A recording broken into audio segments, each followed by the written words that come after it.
Snowflakes drifted gently from the sky as Michael tightened his grip on the steering wheel, the soft glow of Christmas lights from distant homes blurring through the frost on his windshield. He wasn't heading to a party or family gathering, those days were long gone. For the past 3 years, Christmas had been a hollow reminder of everything he had lost, his wife to illness and his family's warmth to silence. All he had left was his work as a mechanic and the quiet house that never echoed with laughter anymore. He often told himself he was fine, that loneliness was easier than pain, but on nights like this, when the world outside seemed wrapped in joy, the emptiness inside him gnawed deeper. As the radio hummed softly with a carol about peace and love, Michael sighed, wishing for something, anything, that could make him feel alive again. And then, through the swirling snow ahead, he saw it. 2 tiny figures huddled together on the side of the icy road, their small pink coats barely visible against the storm. His heart skipped. At first, he thought his tired mind was playing tricks on him. But as he slowed down and pulled over, the headlights revealed the unmistakable sight of 2 little girls, identical twins, clutching each other, shivering in the bitter cold. Their wide, frightened eyes locked on his car as if it were their only hope in the darkness. Michael's pulse quickened, torn between fear and urgency. Why were children out here, alone, on Christmas Eve of all nights? He had no idea that stopping for them would change the course of his life forever. Michael threw on his coat and stepped out into the biting wind, his boots crunching against the snow. "Hey, sweetheart, are you okay?" he called gently, afraid that any sudden movement might frighten them. The twins clung tighter to each other, their tear-streaked faces glistening in the headlights. Up close, he could see they couldn't have been older than 6 or 7. One girl whimpered, "We're cold," her tiny voice trembling. Without hesitation, Michael crouched down and opened his arms. "Come on, let's get you warm," he urged softly. After a moment's hesitation, they shuffled toward him, and he quickly wrapped his coat around their fragile bodies. He could feel how icy their hands were, like little blocks of ice pressed against his chest. Lifting them gently, he carried them into the car, turning the heater up as high as it would go. The girls sat quietly in the back seat, still holding hands, staring at him with a mixture of fear and trust. Michael tried asking their names, where they lived, who their parents were, but all they offered were small whispers, fragments of confusion. "We don't know where Mommy is," one finally admitted, her lower lip quivering. Michael's chest tightened at the words. Abandoned? Lost? On Christmas Eve? None of it made sense. He knew he couldn't just drive away and leave them, yet taking responsibility for them was overwhelming. Still, something in their frightened eyes mirrored his own loneliness. He realized, for the first time in years, that maybe he wasn't as empty as he thought. These little girls needed him tonight, and whether he was ready or not, fate had just handed him a reason to care again.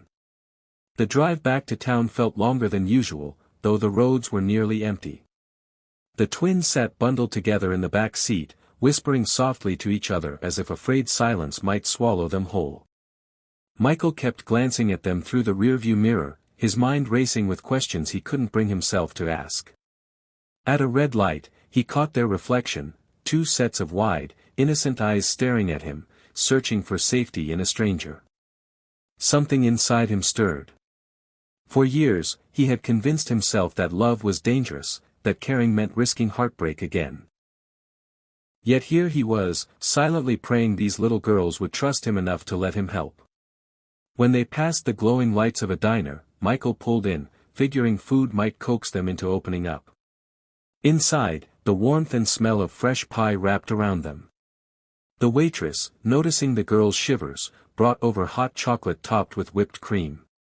The twins' faces lit up for the first time, their small hands wrapped around the steaming mugs. "My name's Emma," one whispered shyly, "and this is Ella." Michael smiled. Pretty names for pretty girls. Their eyes softened. Bit by bit, between bites of pie, the truth began to unravel. Their mother had left them at a gas station earlier that evening, promising she'd be back, but she never returned. They had wandered off, hoping to find her. Michael's stomach knotted. What kind of mother could abandon her children on a freezing night? As he listened, anger warred with heartbreak. He wanted to protect them, yet he feared the weight of that responsibility. But deep down, he already knew, he couldn't let them go back to the cold, not now, not ever. Michael drove the twins to the nearest police station, convincing himself it was the right thing to do. He wasn't their father, just a stranger who had stumbled upon them, and surely the authorities could help. But as soon as they stepped inside, Emma and Ella clung to him desperately, their little hands gripping his coat sleeves as if letting go meant losing everything. "Please don't leave us," Ella sobbed, her voice cracking with fear. The officer on duty knelt to their level, speaking kindly, but the girls buried their faces in Michael's chest, refusing to move. The sight pierced him deeper than he expected. He explained the situation, but the officer frowned, explaining that they had no record of the mother, no relatives listed, and foster care would be the likely next step if no one came forward. Michael's heart pounded. Foster care. He had grown up hearing stories of children shuffled from home to home, never finding a place to belong. Could that really be what awaited these fragile little souls? When the officer gently tried to guide them away, the twins wailed, reaching out for Michael with everything they had. Something inside him broke wide open. He had spent years numbing himself, but in this moment, he couldn't deny what his heart was screaming. These girls already saw him as their safe place.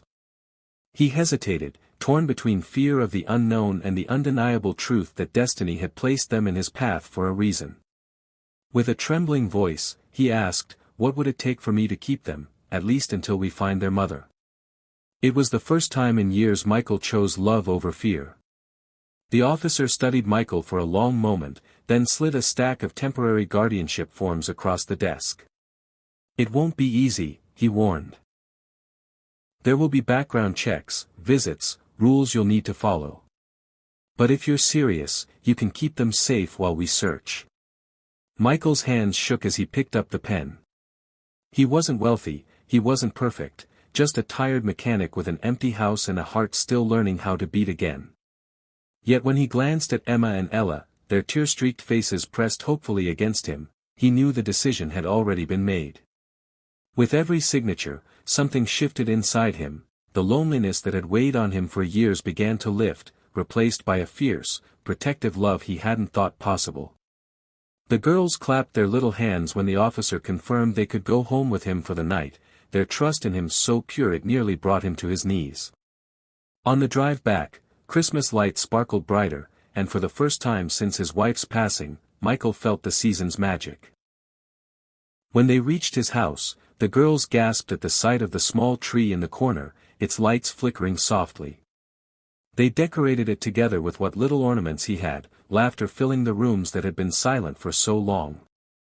As he tucked them into bed, Emma whispered, "You're our Christmas angel." Michael swallowed hard, blinking back tears. He had set out that night believing he had nothing left to give.